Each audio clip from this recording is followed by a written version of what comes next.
Assalamualaikum warahmatullahi wabarakatuh. Perkenalkan, nama saya Snandi Putri Fadila dengan NIM C1C025059. Saya adalah mahasiswi program studi S1 Akuntansi Fakultas Ekonomi dan Bisnis Universitas Jambi. Di sini saya akan menjelaskan materi perpajakan kedua, yaitu pemungutan pajak, yang terdiri dari stelsel, kendala, perlawanan, pihak terkait, dan penggolongan pajak. Dengan dosen pengampu saya, yaitu Bapak Dr. Wirmi Eka Putra dan Ibu Nimas Dian Maisarah. Kita masuk ke stelsel pajak. Jadi, stelsel pajak merupakan metode atau sistem yang digunakan untuk menentukan kapan dan bagaimana pajak dikenakan kepada wajib pajak. Stelsel pemungutan pajak berperan penting dalam menentukan besarnya pajak terutang serta waktu pemungutannya. Dalam teori perpajakan terdapat 3 jenis stelsel, yaitu stelsel nyata, anggapan, dan campuran. Kita masuk ke stelsel nyata. Jadi, stelsel nyata adalah sistem pemungutan pajak yang didasarkan pada keadaan atau penghasilan yang sebenarnya diperoleh oleh wajib pajak. Pajak baru dikenakan setelah penghasilan real diketahui, biasanya pada akhir tahun pajak. Kelebihan stelsel ini adalah perhitungan pajak lebih akurat dan mencerminkan kondisi ekonomi wajib pajak yang sesungguhnya. Namun, kelemahannya adalah negara harus menunggu sampai akhir periode pajak sehingga dapat mempengaruhi kelancaran penerimaan kas negara. Kita masuk ke slide selanjutnya, yaitu stelsel anggapan. Jadi, stelsel anggapan adalah sistem pemungutan pajak yang didasarkan pada suatu perkiraan atau asumsi yang ditetapkan oleh undang-undang. Misalnya, penghasilan tahun berjalan dianggap sama dengan penghasilan tahun sebelumnya. Kelebihan stelsel ini adalah pajak dapat dipungut lebih awal sehingga penerimaan negara menjadi lebih teratur. Namun, kelemahannya adalah pajak yang dibayar belum tentu sesuai dengan kondisi real wajib pajak. Dan yang terakhir adalah stelsel campuran. Jadi, stelsel campuran merupakan kombinasi antara stelsel nyata dan stelsel anggapan. Pada awal tahun pajak digunakan perkiraan, sedangkan pada akhir tahun dilakukan penyesuaian berdasarkan keadaan yang sebenarnya. Jika pajak real lebih besar, wajib pajak harus menambahkan kurangannya. Jika lebih kecil, kelebihan pajak yang dapat diminta kembali. Stelsel ini relatif adil tetapi memerlukan administrasi yang tertib dan pengawasan yang baik.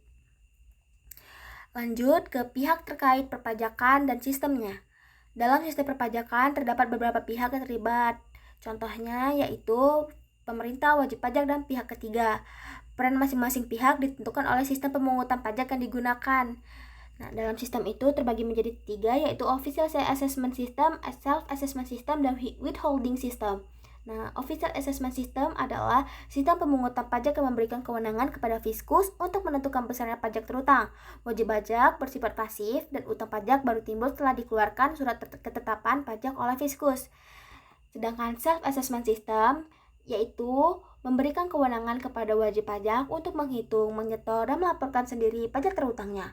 Fiskus hanya berperan dalam pengawasan pemeriksaan. Sedangkan withholding system adalah sistem pemungutan pajak yang memberikan kewenangan kepada pihak ketiga.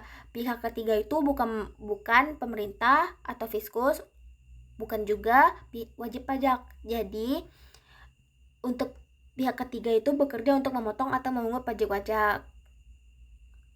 Sistemnya itu bertujuan mempermudah pemungutan pajak dan meningkatkan kepatuhan. Lanjut ke penggolongan pajak. Jadi, pajak digolongkan menjadi 3, yaitu menurut golongannya, menurut sifatnya, dan menurut lembaga pemungutannya. Kalau menurut golongannya, pajak terbagi jadi 2, menjadi pajak langsung dan pajak tidak langsung. Pajak langsung yaitu pajak yang harus dipikul sendiri oleh wajib pajak. Contohnya itu PPh, pajak penghasilan. Kalau pajak yang tidak langsung yaitu pajak yang dapat dilimpahkan kepada pihak lain dan biasanya dikenakan pada saat transaksi, contohnya PPN atau pajak pertambahan nilai. Kita lanjut ke pajak penurut sifatnya. Pajak penurut sifatnya terbagi menjadi 2 juga, yaitu pajak subjektif dan pajak objektif. Pajak subjektif yaitu pajak yang memperhatikan keadaan dari wajib pajak, contohnya PPh. Kalau pajak objektif yaitu pajak yang berpangkalan pada objek pajak tanpa memperhatikan keadaan wajib pajak, contohnya PPN dan PPNBM. PPNBM adalah pajak penjualan atas barang mewah. Kita lanjut ke pajak menurut lembaga pemungutannya. Nah, pajak menurut lembaga pemungutannya dibagi menjadi 2, yaitu pajak pusat dan pajak daerah. Pajak pusat adalah pajak yang dipungut oleh pemerintah, contohnya DJP, Dirjen Pajak. Dan masuk ke APBN. Contohnya PPh, PPN, pajak penjualan atas barang mewah, dan bea materai. Dilanjutkan lagi ada pajak daerah. Pajak daerah yaitu pajak yang dipungut oleh pemerintah daerah dan digunakan untuk membiayai APBD. Nah, pajak daerah itu terdiri dari pajak provinsi dan pajak kabupaten atau kota. Kalau pajak provinsi itu pajak kendaraan bermotor, pajak bahan bakar kendaraan bermotor. Nah, kalau pajak kabupaten, pajak provinsi tadi bisa kendaraan bermotor dan bermobil, dan bahan bakar kendaraan bermotor dan bahan bakar kendaraan bermobil. Sedangkan kalau pajak kabupaten atau kota itu ada pajak hotel, restoran, atau hiburan. Kendalanya dalam pemungutan pajak itu ada banyak. Yang pertama itu rendahnya kesadaran wajib pajak. Artinya masih banyak wajib pajak yang belum menyadari bahwa membayar pajak adalah kewajiban untuk membiayai pengeluaran umum dan pembangunan daerah. Yang kedua adanya kurangnya solusi perpajakan, sosialisasi perpajakan. Artinya minimnya penyuluhan dan informasi tentang pajak, menyebabkan masyarakat kurang memahami apa itu pajak dan kegiatannya tuh apa aja. Nah, yang kedua itu ada penolakan terhadap petugas pajak.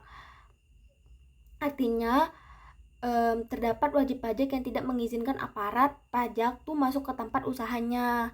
Nah, yang selanjutnya itu adanya rendahnya kemampuan ekonomi wajib pajak. Artinya kondisi perekonomian yang belum stabil atau usaha yang mengalami kebangkrutan membuat wajib pajak merasa keberatan membayar pajak. Selanjutnya ada kurangnya pemahaman tentang pentingnya pajak. Artinya sebagian wajib pajak belum memahami peranan pajak dalam pembangunan. Bahkan ada yang merasa bangga karena tidak menyetorkan pajak yang telah dipungut.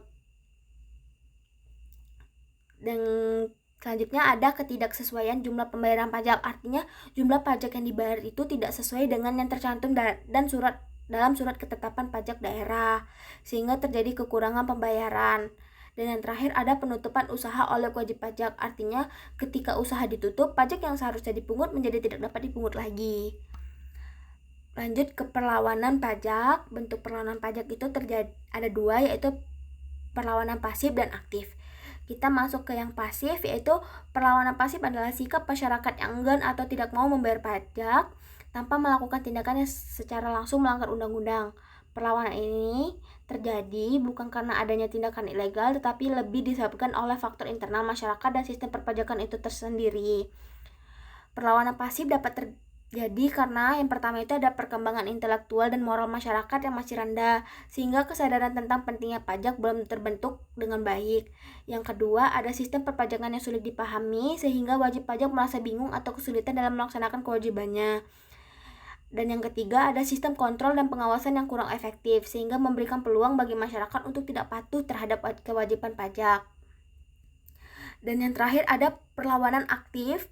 Perlawanan aktif adalah perlawanan yang dilakukan secara sadar dan terencana oleh wajib pajak untuk menghindari atau meringankan beban pajak. Berbeda dengan perlawanan pasif, perlawanan aktif melibatkan tindakan nyata. Perlawanan aktif itu terbagi menjadi dua, yaitu bentuknya ada tax avoidance dan tax evasion. Tax avoidance itu yaitu usaha meringankan beban pajak dengan cara memanfaatkan celah atau ketentuan dalam peraturan perpajakan tanpa melanggar undang-undang. Cara ini masih diperbolehkan secara hukum. Dan yang terakhir ada tax evasion, yaitu usaha meringankan atau menghindarkan pajak dengan cara melanggar undang-undang atau menggelapkan pajak. Tindakan ini bersifat ilegal dan dapat dikenakan sanksi sesuai peraturan yang berlaku. Kesimpulan yang dapat kita ambil adalah berdasarkan pembahasan yang telah kita uraikan tadi, dapat disimpulkan bahwa pajak memiliki peranan penting sebagai sumber utama penerimaan negara dan dapat mendukung pembangunan nasional. Pemungutan pajak dilakukan melalui berbagai stelsel dan sistem yang melibatkan pemerintahan, wajib pajak, dan serta pihak ketiga. Pajak juga dapat digolongkan berdasarkan sifatnya, golongan, dan lembaga pemungutannya. Namun dalam pelaksanaannya masih terdapat berbagai kendala yang dapat menimbulkan perlawanan pajak baik secara pasif maupun aktif. Oleh karena itu diperlukan kerjasama dan kesadaran semua pihak agar sistem perpajakan dapat berjalan secara efektif dan adil. Sekian dari penjelasan saya. Mohon maaf bila ada kata-kata yang salah atau yang terbelit. Saya minta maaf. Saya akhiri. Wabillahi taufiq wal hidayah. Wassalamualaikum warahmatullahi wabarakatuh.